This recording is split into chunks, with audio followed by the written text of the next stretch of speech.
وبالمناسبة ده كان حاجة أساسية بقولها لأي حد هيشتغل في الفيلم. يعني مساء الخير، أنا عامل فيلم تحبي تشتغلي فيه أو تحبي تشتغل فيه، فتقول لي أحب أشتغل فيه.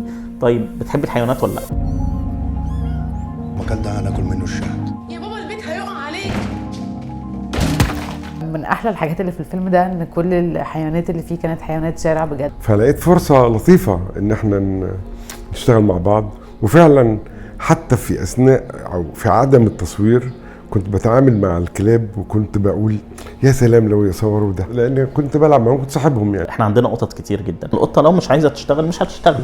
يعني القطة مستعدة دلوقتي لو وقفناها هتشتغل فعلا، وساعات بتبقى هي عايزة تنام في الشمس، يعني مش مهتمة خالص.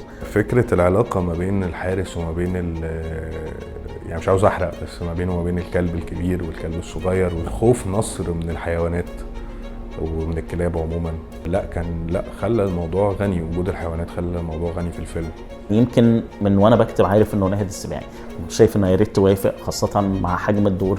والحقيقه الشخصيه بتاعتها كانت شخصيه هي اللي بتخلي البطل فيلم الحارس اللي عايش لوحده بيبتدي يغير مفاهيمه. هي باباها شويه ما بيتفاعلش مع المشاكل، ما بيتدخلش في حاجه، وعايش حياه بسيطه خالص. هي دايما اللي بتواجه، وهي دايما اللي بتخرج للمجتمع.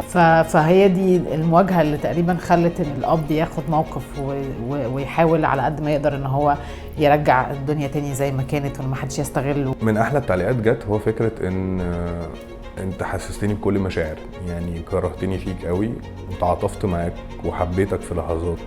انا كنت مبسوط قوي انه كان في انقسام، نص الفيلم بيشجع الحارس اللي لعب دوره سيد رجب، والنص التاني بيشجع نصر اللي لعبه احمد خالد صالح. تحس فعلا ان الاثنين ليهم عنده اسبابه، عنده مبرراته، اسمعوا بعض.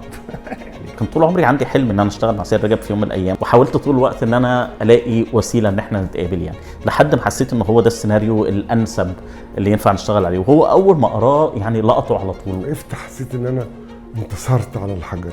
كان مجهود جميل، قد ما حدش بيقول ان هو مجهود متعب، قد ما هو مجهود جميل انك تكبري مشاعر تقدري تعبري عنها في الموقف، وفي نفس الوقت انت بتبذلي مجهود ضخم جدا. اول مره عرضت المشهد ده في مهرجان القاهره، فاكر حد من الجمهور جالي وقال لي الفيلم حلو جدا بس خساره انك جبتوا صخره فوم، كنت جبتوا صخره بجد علشان. فقلت له ليه بتقول كده؟ قال عشان كان باين قوي انها خفيفه.